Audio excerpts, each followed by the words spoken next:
ఏంటా ఇంకా సెట్ కాల? మీరు ఎక్కడ కావాలంటే పెట్టుకోండి, మీ సౌండ్ బాక్స్ దగ్గర కావాలంటే పెట్టుకోండి.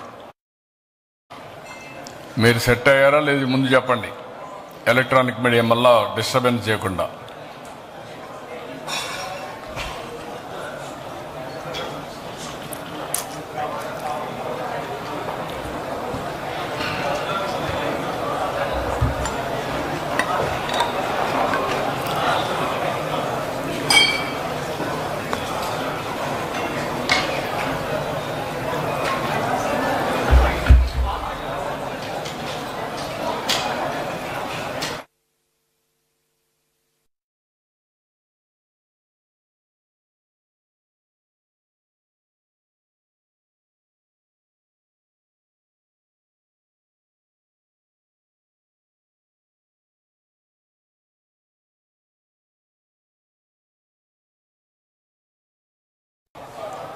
అందరికీ నమస్కారాలు. నేను ఎప్పుడు కూడా ఇష్టపడే నగరం విశాఖపట్నం. దానికి అనేక కారణాలు ఉన్నాయి. ఈ నగరంలో ఒక ప్రశాంతత, ఒక పాజిటివ్ యాటిట్యూడ్, ఒక మంచికి సహకరించే మనస్తత్వం, ఏదైనా మంచి విషయాలు చెప్తే ఇమీడియట్గా గ్రాస్ప్ చేసే ఆలోచన ఉండే నగరం. నేను ఎప్పటికీ మర్చిపోలేను. హుదూద్ తుఫాన్ వస్తే నేను హుదూద్ తుఫాన్లో ఇక్కడికి వచ్చి వారం రోజులు నేను ఒక మెసేజ్ ఇచ్చాను. డే 1 ఈ విపత్తు ఎప్పుడూ రాంది, ఇంత పెద్ద విపత్తు వస్తుందని కల్లో కూడా అనుకోలేదు, వచ్చింది. అయితే మనం అందరం కూడా సంయమనంతో సమిష్టిగా దీన్ని ఎదుర్కోవాల్సిన అవసరం ఉంది.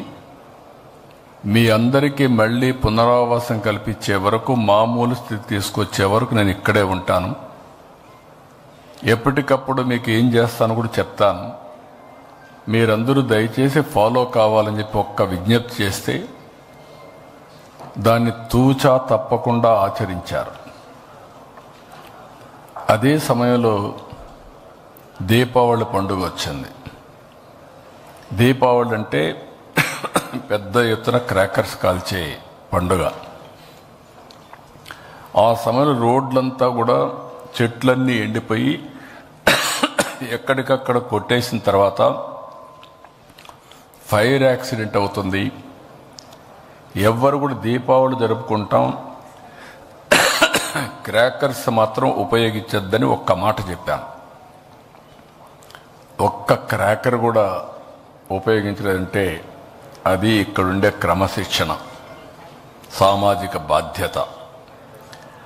అలాంటి ఒక హిస్టారికల్ సిటీలో రాబోయే 5 రోజుల్లో ఒక హిస్టారికల్ ఈవెంట్కు నాంది పలుకుతున్నాం.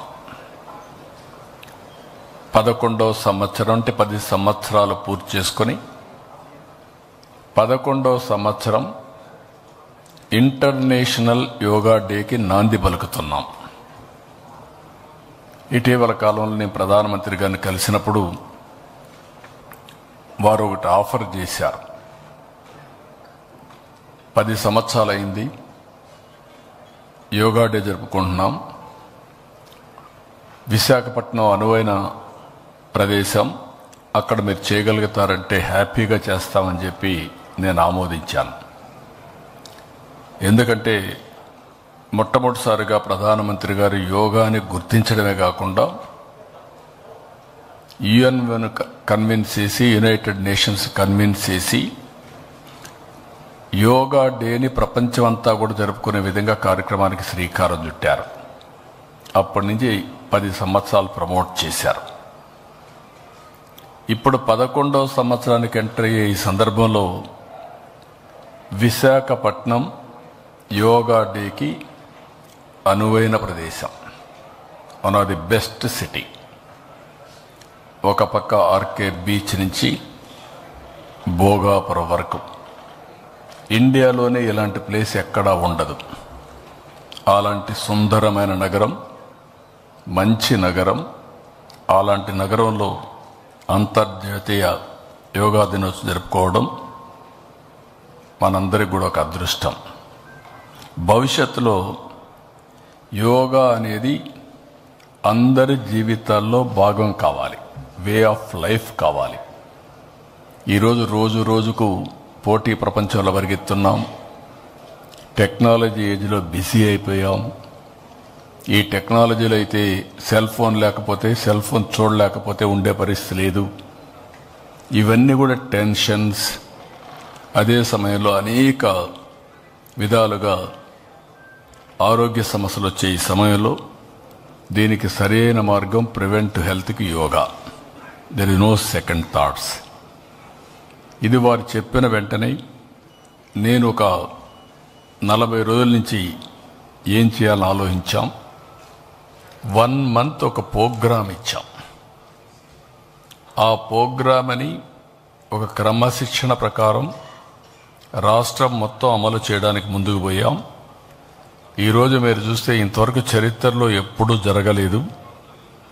ఒక్క విశాఖపట్నంలో 5 లక్షల మంది యోగా చేయడానికి ఒక వేదికగా ఎంపిక చేసుకున్నాం.